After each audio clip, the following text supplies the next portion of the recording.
भारत में 1 लाख करोड़ का ड्रग कारोबार चल रहा है। 10 करोड़ लोग नशेड़ी हो चुके हैं। धन भी बर्बाद हो रहा है, धर्म भी बर्बाद हो रहा है। इसलिए मैंने माननीय सुप्रीम कोर्ट ने PIL फाइल किया और मांग किया कि सरकार तत्काल ड्रग के मामलों में 3 महीने के अंदर जांच सुनिश्चित करे। ड्रग की जांच कैसे होगी, इसका स्टैंडर्ड इन्वेस्टिगेशन प्रोसीजर बनाए।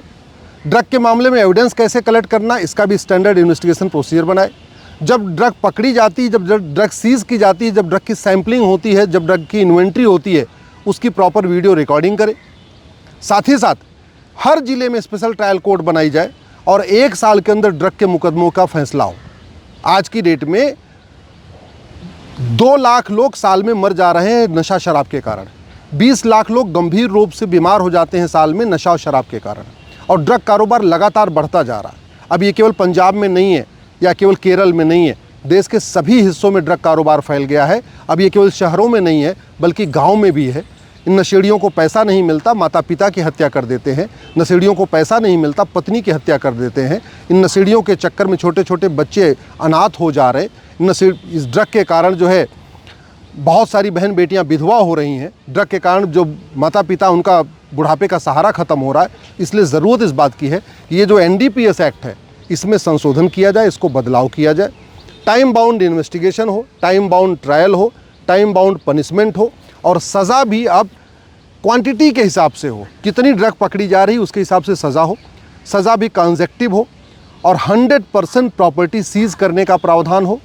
जो लोग ड्रग कारोबार करते हैं, ड्रग बनाते हैं, ड्रग बेचते हैं, ड्रग को एक्सपोर्ट करते हैं, ड्रग को इंपोर्ट करते हैं, ड्रग के होलसेलर हैं, ड्रग के डीलर हैं, ड्रग के पेडलर हैं, जो भी हैं, इनमें 100% प्रॉपर्टी सीज़ किया जाए। इनकी सिटीजनशिप ख़त्म किया जाए और इनको साल भर के अंदर आजीवन कारावास दिया जाए। और अगर ड्रग की क्वांटिटी ज़्यादा है तो सिंगापुर की तरीके इनको फांसी की सज़ा दिया जाए।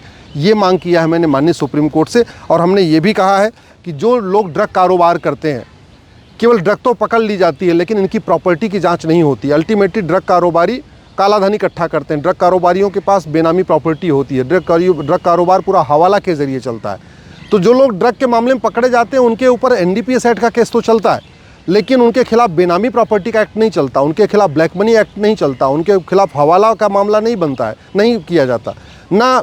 जो लोग ड्रग कारोबारी हैं या ड्रग बनाते हैं या ड्रग बेचते हैं उनकी प्रॉपर्टी की जांच होती है। तो मैंने ये भी मांग किया है कि जो लोग ड्रग कारोबार में पकड़े जाते हैं उनके पूरे परिवार की पिछले 10 साल की प्रॉपर्टी चेक किया जाए कि पिछले 10 साल में उन्होंने कितनी प्रॉपर्टी बनाई है, कितना प्लॉट बनाया, कितना मकान बनाया है, क्या क्या खरीदा है, जिससे ये पता चले कि ड्रग के ज़रिए अब तक कितनी कमाई हो चुकी है।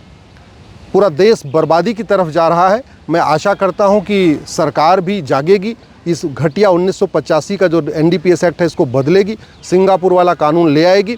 और साथ ही साथ मुझे पूरा विश्वास है कि माननीय सुप्रीम कोर्ट भी इस PIL के ऊपर एक गाइडलाइन बनाएंगे।